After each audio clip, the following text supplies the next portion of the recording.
Добар ден, Христос воскресе! Денес православните верници го слават Христосовото воскресение, најголемиот празник во христијанството. За празникот и за другите актуелности гледајте во вестите на Канал Плюс. Еве дел од содржините.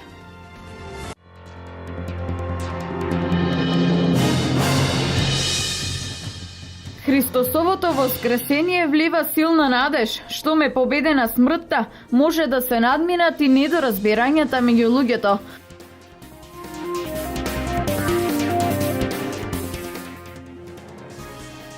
Великденските пости завршија, верниците да внимаваат и да не претеруваат ниту со храната, ниту со алкохолот, советуваат лекарите. 21 великденски средби во манастирот Свети Пантелеймон во Брест.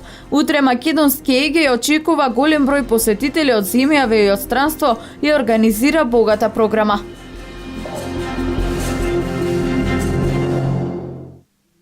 Со полноноќно биење на камбаните во сите православни храмови, ноќеска е означено Христосовото воскресение, кога Исус Христос ја докажал својата божествена моќ и воскреснал од мртвите. Радосната вест на Христосовото воскресение влива силна надеж, што ме победе најголемиот непријател смртта, тогаш може да бидат надминати сите меѓусебни судири и недоразбирања меѓу луѓето. Стои во великденското послание на архиепископот Охридски и Македонски Господин Стефан. Православните христијански верници денес го прославуваат најголемиот празник Великден, денот кога Исус Христос ја докажал својата божествена моќ и воскреснал од мртвите. Со радост и смиреност, македонците ја прославуваат победата на животот над смртта. Според православниот календар, во понеделникот започна страстната или страдалната седмица, која символизира последната седмица од земниот живот на Исус. Тоа е и последната недела од големите пости. Секој ден од оваа седмица на страдањата на Божиот Син е голем ден. Деновите пред Великден се исполнити со покајување, прошка, пост и молитва. Преку црковните богослужби на почетокот на седмицата, верниците се подсетуваат на последните беседи и поуки на Исус кон апостолите и луѓето и се подготвуваат за присетувањето на Христовите страдања. Првите 3 дена од седмицата се наменети за чистење на домот. Како што за време на великденските пости се прочистува душата, така за време на страстната седмица треба да се прочисти и домот. Пролетното или великденско прочистување се прави за здравје.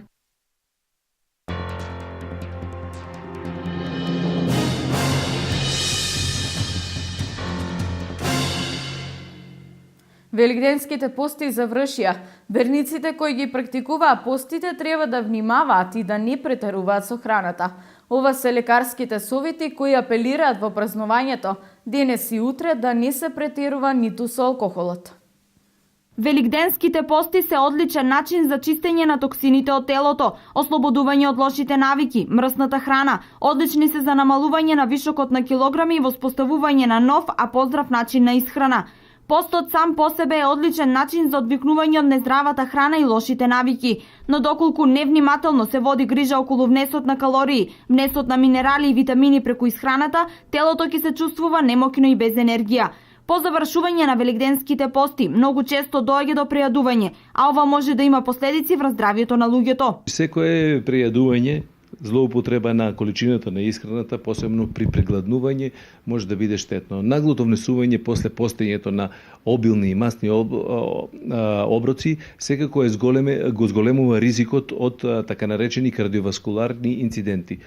За луѓето кои се со кардиоваскуларни заболувања и со кардиоваскуларни ризици, ваквиот ризик може да дојде во првите 2 часа, посебно во првите 2 часа по прејадувањето. Со постите без дополнителна грижа околу внесовите на здрава храна, телото е под ризик да биде подлежно на намален имунитет, а со тоа се појавува и чувството на општа слабост, склоност на настинки и вируси. Експертите советуваат внимателно со храната по завршување на великденските пости. Треба посебно се внимателни и посебно да внимаваат на видот на храната со кој почнуваат, значи постепено да се внесуваат масните и обилните оброци, да бидат тие равномерни, да не бидат придружени со многу алкохол, и со многу шеќери кои тешко се варат во организмот од типот на белите шеќери. Поради својата структура, хранливост и нискокалоричност, овошјето и зеленчукот се особено важни во исхраната. Затоа практикувајте после долг пост што е можно повеќе нискокалорична храна, а што е можно помалку алкохол и мрсна храна.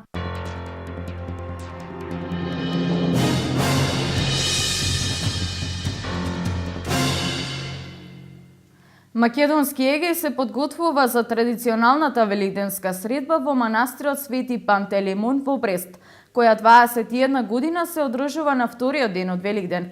Организаторот очекува бројни гости од земјава и од странство, организиран е привоз и богата програма. Сдруженијето Македонски егеј го организира традиционалната 21 великденска средба која се одржува во манастирот Свети Пантелеймон во селото Брест. Па се повикуваат сите заинтересирани граѓани кои сакаат да присуствуваат на оваа манифестација, дека Сдруженијето Македонски егеј има организирано превоз и тоа во 8 часот и 30 минути еден автобус ќе тргне од населба Железничка, населба Македонка, населба Балканска, новата пошта и директно во манастирот, а другиот ќе тргне од населба Сењек, населба Баби и пред новата пошта.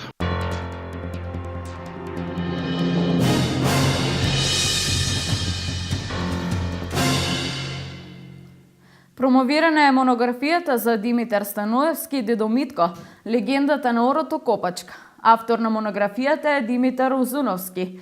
За Дедо Митко, реводецот на Копачката, има и спомен куќа во село Драмче Делчево, проект подржан од Министерството за култура. Орото Копачка и празнувањето на 40 мачиници во Штип се на листата на светските нематеријални богатства на УНЕСКО, единствени од Македонија. По спомен собата, ороводецот на Копачката, легендата Дедо Митко Станоевски доби уште еден белек. Излезе од печат монографијата Легендата на Копачката од авторот Димитар Узунски, издадена од Сдруженијето фолклорна група Копачка, село Драмче Делчевско. Во првиот дел се зборува за родното место на Дедо Митко, историја на малото Белчанци и опис на играта и орото Копачка како бренд на пијанецот, а од неодамна и културно добро прогласено од УНЕСКО. Во вториот дел авторот целосно се посветува на Дедо Митко и неговиот живот и како што вели, горте што неговиот труд долг 50 години излезе на виделина. Тој ја опишува неговата големина и афирмација на пијанечкиот фолклор.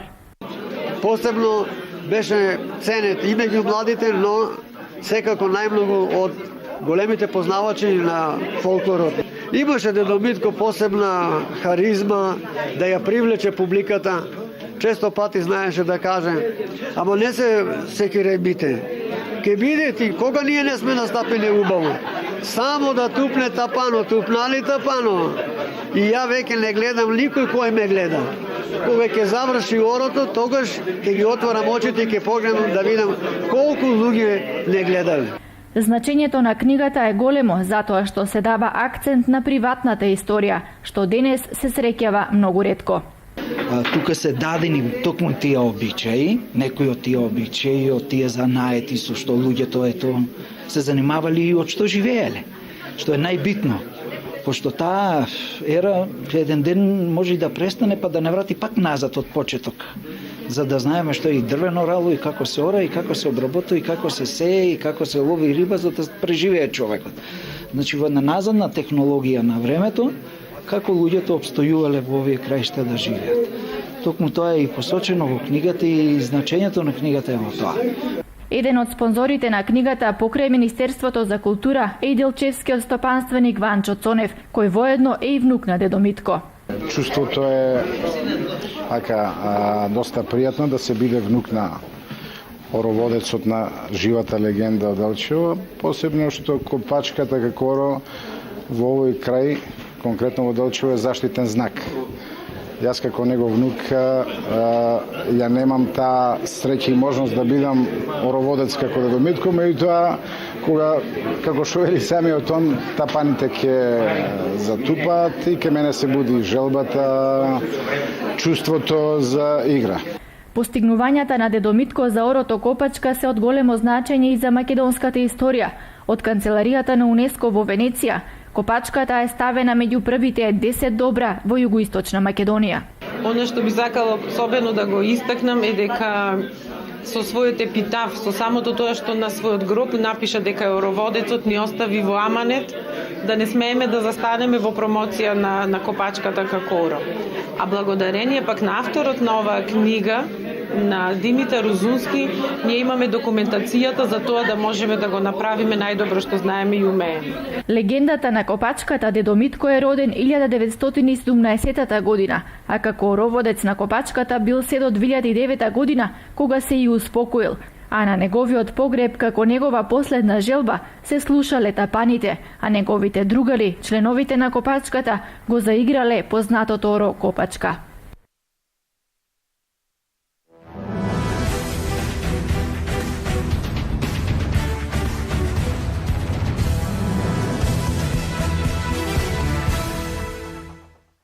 Ракометарите на Вардар вчера не успеа да изборат поволен резултат пред реваншот од четвртфиналниот двомеч во Лигата на шампионите. Една од најдобрите ракометни екипи во Европа, полскиот првак Kielce, извојува победа со резултат 22-20. На почетокот на мечот до 20-та минута Вардар одржуваше предност од 2 голови и првото полувреме заврши со нерешен резултат 11-11. Второто полувреме вардаци го започнаа повторно силно и во 44-та минута имаше дури 3 голови предност. Но ракометарите на Kielce направија решавачка серија во текот на надпреварот, серија од 4 голови и во 49-та минута победува со 16-15. Стоилов го врати Вардар во игра, меѓутоа гостите веќе го фатија ритмот рутински, казнувајќи и најситни грешки на Вардаровите играчи и ја одржаа предноста од 2 гола, како што и заврши мечот. Кај Вардар најефикасен беше Гурбок со 5 голови, колку што постигнаа Штирлек за Kielce. Стоилов и Карачик кај домашните и Јурецки и Ткакич кај гостите постигнаа по 4 голови. Вардаровите играчи на 19 април на гостински терен ќе се обидат да направат подвиг и да изборат место меѓу 4 најдобри екипи. После овој пораз, шансите на Вардар за пласман на Final Four на реваншот во Полска се сведуваат на теорија, но во спортот шансата постои се до одигрувањето на последната минута.